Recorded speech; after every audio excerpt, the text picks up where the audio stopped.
ইফতারিতে ছোলা খায় না এমন মানুষ খুঁজে পাওয়া খুবই মুশকিল, কিন্তু অতিরিক্ত তেল মশলার কারণে আমরা ছোলাটাকে করে ফেলে অস্বাস্থ্যকর। কিভাবে আপনি ডায়েটেও ছোলা মাখা রাখবেন তারই রেসিপি আজকে শেয়ার করব। হ্যালো এভরিওয়ান, আসসালামু আলাইকুম, welcome to my 30 days 30 weight loss recipe series. আজকে থাকছে পঞ্চম পর্ব।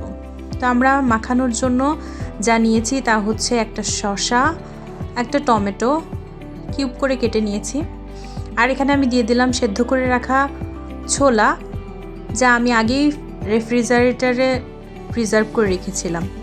তারপর দিলাম পেঁয়াজ কুচি, কাঁচামরিচ কুচি।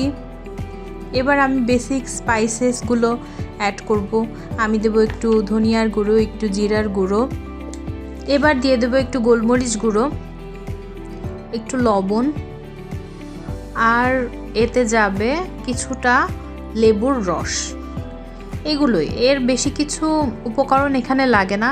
আর আমরা যেহেতু ছোলাটা খাচ্ছি আমার নিউট্রিশনের জন্য, যাতে আমাদের হজমে ভালো হয়, সেজন্য রোজা রেখে আমাদের হজমে গোলমাল হয় অনেকেরই, তো সেজন্য ছোলার এইভাবে যদি মাখান তাহলে অবশ্যই সেটা আপনার হজমেও সহায়তা করবে, আবার আপনাকে প্রয়োজনীয় নিউট্রিশন, ফাইবার সব কিছুই দিবে। তো আমি এখানে একটু ধনেপাতাও অ্যাড করেছি, আর অল্প একটু পরিমাণে আমি এক্সট্রা ভার্জিন যে অলিভ অয়েল ওইটা অ্যাড করে এটা মাখিয়ে নেব খুব সুন্দর মতো হালকা হাতে। আপনারা চাইলে গ্লাভস পরে করতে পারেন, কিন্তু আমি বাসার কাজ কখনোই গ্লাভস পরে করি না, সেজন্য আমি বেয়ার হ্যান্ডেই এটা মাখিয়ে নিলাম। তো এই যে রেডি হয়ে গেল আমাদের ছোলার চাট। এই রমজানে যদি 5 থেকে 10 কেজি ওজন কমাতে চান তাহলে এরকম একটা প্রিপারেশন রাখতেই পারেন। Thank you for watching.